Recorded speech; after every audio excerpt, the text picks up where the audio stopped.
Two children submerged their mother into the frigid lake water, her face filled with despair yet offering no resistance. The water rapidly flooded her lungs as she gradually lost consciousness. The kids immediately brought her to shore and began performing CPR. Their actions were not an attempt to murder their mother, but rather to save her life. In a future world struck by disaster, all 8 billion people on Earth suddenly lost the ability to sleep. Coma patients in hospitals, who had been in a vegetative state for decades, miraculously regained consciousness. As the sleepless period extended, people first experienced mental breakdowns, followed by hallucinations, and ultimately organ failure leading to death. Sleeping pills instantly became the most sought-after commodity. On this particular day, Ella was out with her children when their car unexpectedly veered off course and plunged into the lake. Ella quickly escaped with her son, but her daughter unfortunately went into shock in the water. Fortunately, a patrolling police officer nearby promptly rescued her. Surprisingly, while the entire human race was unable to sleep, Matilda could still rest normally. Ella immediately took her children to the hospital to treat their wounds, only to find it overcrowded with people and the medical staff extremely busy. She had no choice but to perform basic first aid herself before returning home.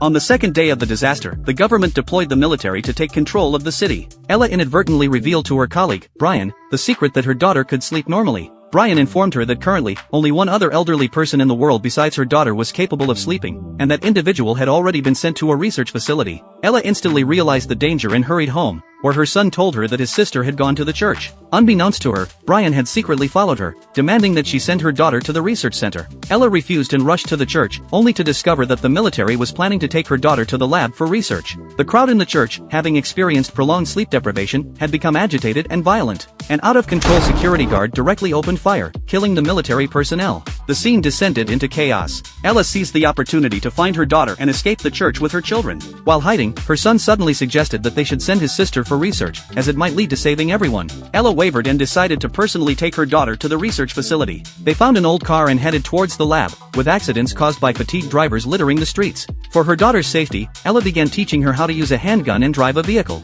However, due to prolonged sleep deprivation, Ella started experiencing hallucinations herself and nearly shot her son. Determined to reach the lab as soon as possible, they discovered that someone had stolen their car. Shortly after, numerous prisoners came rushing towards them. It turned out that the prison warden, suffering from sleep deprivation-induced hallucinations, had released all the inmates. Ella picked up the gun to intimidate the prisoners, only to find that the magazine was empty.